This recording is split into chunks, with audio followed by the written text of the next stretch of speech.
I mean, Levin, let's be real. We know we're going to find a harpoon on our rotation through. You know it's going to be in the inventory, and you know we're going to get elims with it. Yeah, no, man, I trust you to know all the best spots on the map for harpoon spawns, right? I know you're efficient with your fishing, right? So it shouldn't be too difficult for us to cook something up. Look, a lot of these players will have to start cooking something up a bit different if they want any chance of making it into that top 5. We already saw plenty go down in that last game, and I'm sure, we're going to see plenty more happen in this one. NA is a region that never fails to disappoint, and so as we watch these teams drop out of the battle bus, I'll be honest, I'm really looking forward to seeing Macwood and Threats again. I sort of like the trajectory they went on in that last game. I'll be honest, I'm sad the way things ended for DGen and Aegis as well. Obviously, we know those guys are going towards Rocky Reels. And if I'm being honest, I really did want to see them make it all the way. I thought they would win the whole thing. But in the end, it didn't quite work out that way. Nevertheless, though, what I want isn't matter. It's just about who actually goes out there and perform, isn't it? It is, and we may see some contention at Rocky. I'm not sure. I think those purple arrows will keep flying over. Yeah, it's going to be Macwood and Threats. They're going to Chunker Speedway. They are not going to contest Chap and DJ, and that is not on their list of to-do things. And everyone seems like they're spread out except for over at Command. Yeah, look, that sort of northwest side of the map is very, very congested. There's so many teams. Looking at the sort of bottom right, where you have Crackley and Joe at Kondo, Threats and Macwood, at the bottom there as well. Like, there's a lot of really top teams over towards the bottom right. But as we head to sort of the middle of the map, Tilted Towers, a lot going on right now. Punisher has the time to pick Zemi up, I believe. Black Wolf and Heiser, who we saw make some waves during the mid-game of last game, going down early. So some instant shakeups here in this second game. And the implications of those will very much shine through as we push throughout the rest of the games. Rhythm and Assassin need to be careful because Punisher and Zemi up on that blimp will have the high ground advantage. And those angles can be very prominent when looking to take fights. Punisher will be hoping he can find some form of medkit, any sort of white HP that can get him up to scratch. And the jetpack as well does sort of help him traverse around the blimp a bit. But all in all, Clay, jetpacks haven't really been something that you want to be using in these games, right? Oh, no. These pros' aim is just going to melt you as soon as you try to take to the skies there. And look at that. Cease is a great example. Cracks the overshield in 2 shots and does a little bit extra damage there as guys running away. There's just really not a chance for you to even use that jetpack. Yeah, these guys were on a roll last game. Cease and Vert. Things did sort of come to a quick end though. Cease went down rapidly. Vert wasn't able to use the Rift to go quick enough to get them out of dodge. And so maybe this time, if the opportunity arises again, maybe they'll just have Cease holding the Rift to go and let him use it when the time is right instead. Okay, so now the team that started off today in first place, landing over here at Command Cavern, one of the best spots on the map. And a spot these guys will be incredibly familiar with. Landing towards the blimp side. This is how I typically land at. I don't like to get down and dirty, at the bottom there of Command Cavern. I like to start up here. Plenty of loot, plenty of henchman chests. You can get a scan as well, a cheeky little scan, Clay, and figure out where your opponents are and then go about your business. That's my go-to as well. I like the upper portion as well, just because, like you said, you get so much more information. Punisher, though, is going to pick up the jetpack. I want to see how they use it because, Punisher's been around since the first iteration of the jetpack in Fortnite. So he was there when it was first put in. And, I mean, if anybody would know how to use it in this lobby, it'd be him and Chap. True. Great point. They definitely will be reminiscing about the good old days, as I'm sure we will do from time to time. Even this here, right, in terms of the actual outfit these guys have chosen to wear. One of the throwback outfits. Mm-hmm. Something I don't see many people wearing nowadays. I might rock it, for a bit. I probably won't, just because I never take off the 11-2K skin, but, good to sort of throw on some throwback outfits from time to time. Punisher's back over already, and I think Punisher used one of those siege cannons to, shoot himself back and forth in combination with the jetpack. And That's what I want to see from some of these players, and I want to see going forward with Minna, is just like this min-maxing of your rotation, because there's so many options when you land at a place that does have a blimp and an IO station nearby. You can just kind of go back and forth between multiple different areas of that POI and the outskirts and get a lot more loot. Yeah, claiming loot has been a very interesting dynamic in these games in terms of just understanding how much you actually can claim. Of course, everyone's sort of traveling with these vehicles a lot of the time as well, which means you can sort of get about just that bit quicker. And you can see it, Crackly and Joe, they already have their eyes set on someone who is trying to travel in a vehicle. You saw just sort of a battle bus scurrying away at the top of your screens just a moment ago, but these guys will definitely be a team to watch. They had a bunch of eliminations in that last game, and I expect that to be a trend we see in these games today. Narwhal's gonna just get eliminated. As we hopped on board, as we saw him kind of just get shot as they were driving by, and Carey and Fatch just continuing their aggression there on the K-Burbs. They don't want them to get away. They don't want any reboots to come through, and if they're gonna be the tank still chasing them down. This is not the best play, because that tank is, if it hits, oh, K-Burbs is not gonna hit that shot. And now, I was gonna say, is gonna have to go out. I think this is probably the biggest gameplay difference, right? If we could bring Barney back, right, to have a little bit of a chat, right, in terms of just, of course, with the Rift to Go being added into the loot pool again, a lot of these teams just sort of using it to just really get back out of trouble, right? You know, you get into a bit of a pickle, pop, Rift to Go, I'm out. Don't mind me. Yeah, I think that is the bit, like you said, the biggest difference. It's such a safety net, right? We haven't seen it in so long, but everyone in Fortnite competitive right now knows how to use it. It was such a quintessential item back in the day of, if you are, it's kind of like the med kit, right? When you go for the heal up, if you mess up the med kit and the Rift to Go, everyone's gonna remember that moment. So like you said earlier, you know, C's wasn't able to get that, I think it was Caesar Vert, wasn't able to get the Rift to Go off, so now they're gonna swap it over. Smart. I think that'd be me in the duo, right? It's just like, no, you messed up last game, give it to me. No. You messed up last game. Like, even now, right? Like when I will play, you know, a hype cup or anything, because I'm not good enough to really play in the cash cups. Yeah, you might see me in the cash cups next season round, but you know, if I'm playing in the hype cup, right, I'm the one carrying the pads. I'll let my teammate carry it one game. If he messes up, yep, it's done. You're not carrying pads anymore for the rest of the tournament. I mean, you kind of have to, right? You don't want that same thing to happen again. It makes perfect sense to swap it up, and we've seen it throughout Fortnite a bunch of the swapping over. As we move over to Casker and AV, who are at the bottom of Greasy Grove in the zone, trying to minimize and maximize the amount of shield that they have coming through. Macwood and Threats, though, right on the other side of Suzuki and Shades, they could get into an engagement here, but it looks like they're going to go around the outside of them, just like we saw Threats do.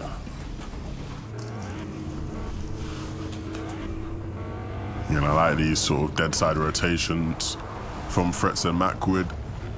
Cerebral players, ones who very much understand what it takes to be a successful team in most Fortnite lobbies.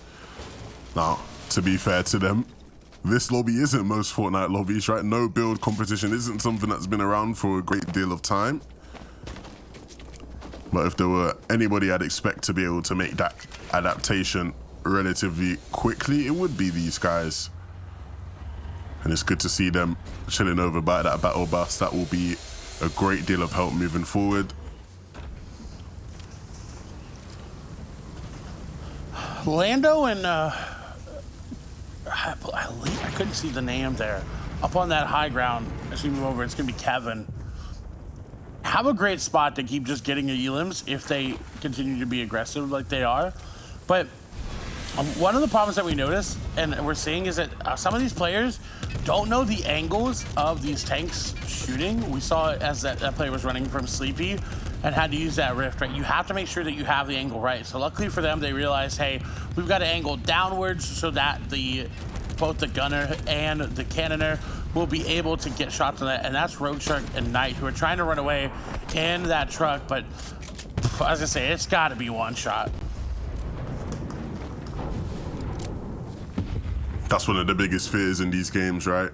You lose your vehicle, all of a sudden the game plan adjusts, the game plan changes, and you almost have to find a new path to victory.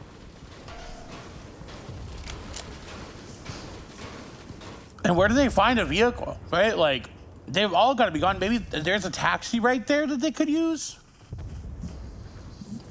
Who wants a taxi when you could have a tank?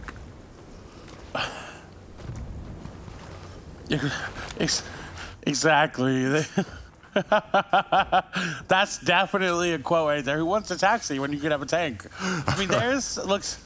I don't know. In the wrong context, that's hilarious, right? You know, you pop up to the airport after a flight. Yeah, man, you waiting for your taxi? Nah, I'd rather just have a tank, mate, you know? I think everyone would be very confused by that statement. But it looks like there's a couple of those semi-trucks inside of Logjam still. So if they wanted to re-up, they could. But look at Dukes and Jamper. I said this yesterday. That's my kind of Fortnite right there. Just sitting, hiding, waiting for someone to come by you, and just ambushing them. So when you talk about your kind of Fortnite, you just mean like really ratty Fortnite? Oh yeah. Oh yeah. Oh yeah. It's the most fun content-wise, right? Like, think about it. You find this like really cool spot to hide out. Like, okay, remember when the agency was in Chapter 2 of Fortnite, and there was the vault down there below. I would open the door inward and sit on top of the door, so that if anybody tried to open the vault door, I would just drop onto them and eliminate them. Yeah, you're one of those kids. Hey, you gotta get creative with 11. Yeah, well, I definitely wasn't a fan of you back then. Hey, listen, my thoughts with it was, why do all the work when I know someone's gonna do it for me? That's your philosophy of life, right? No. Just Fortnite. Just Fortnite. Just Fortnite. Just Fortnite. Yeah, cool. I get you. All right, well, Rhythm in a bit of trouble. I say a bit of trouble. It's a lot of trouble right now. Oh dear. Assassin was knocked, and he looks like he's gonna be following his path at any point. The Rift to Go actually does save him and allows him to sort of just escape. But boy, oh boy, those are some filthy shots from Blur. I think he wants to try hit some more. You gotta be careful. There's a tank looking at you, mate. It's more than a tank. They've also grabbed themselves a chonkered out semi-truck just for protection against the tank, or at least from the other side. See, this is the innovation I was talking about. These pros somehow always find a way to take something so seemingly normal in Fortnite and just elevate it. 100%. These guys are the best of the best. And it's why, you know, we talked about, you know, oh, look, it's no build. Are we going to see much difference in the kind of names who do well? And the answer is just no, because not only are these guys elite when it comes to building, they are elite in all other facets of play in Fortnite. And that suits them incredibly well in these games as well. Well, so it's good to see they've got another truck. They're 11, you know, they're making their way over. And look how many of these players are in tanks or trucks, and we're finally having a tank-v-tank battle. And, well, as I say that, Linda's like, you know what? Nah, there's a semi-truck there. It's much easier to get rid of it.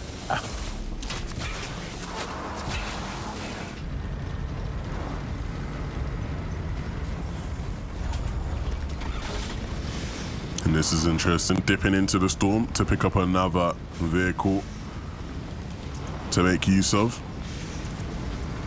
These guys clearly got everything on lock. You saw Rhythm there actually in the background. He actually has gotten back up to a decent level of HP.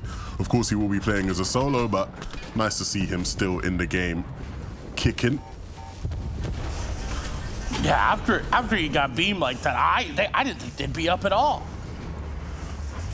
Somehow able to get out.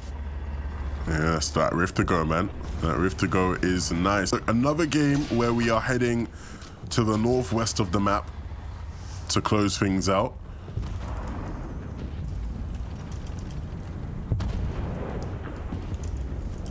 But notice there's a lot more people this time around, 11. I think we're sitting at like 38 people. 35 as 3 players do end up falling there.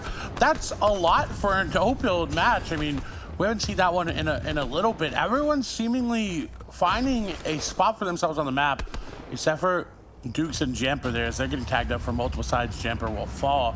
But a lot of people still surviving. I think the big thing, though, in this game is just sort of, if you look at where that zone is, this zone is playing towards this one hill, right, in the zone. And so, ultimately, whoever sits at the top of this hill on these high elevations is in the better spot to do well as the zone continues to close.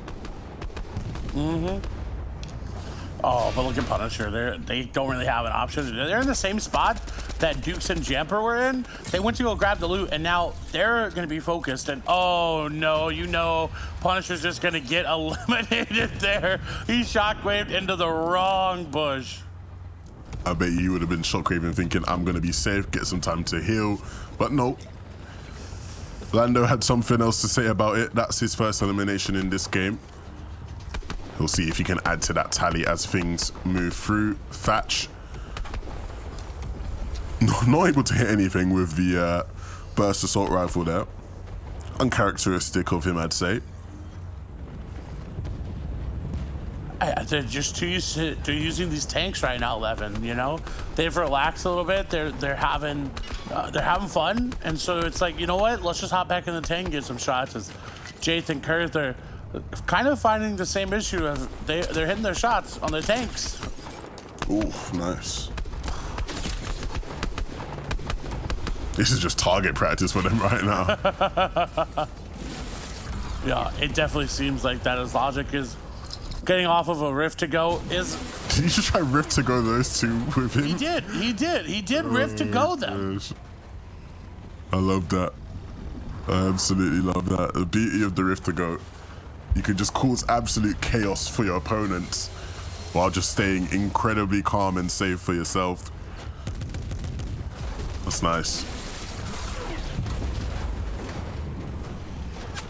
I think that's that's one of my favorite mechanics of the Rift to go. It's like looking back at the previous seasons, his logic is able to get away.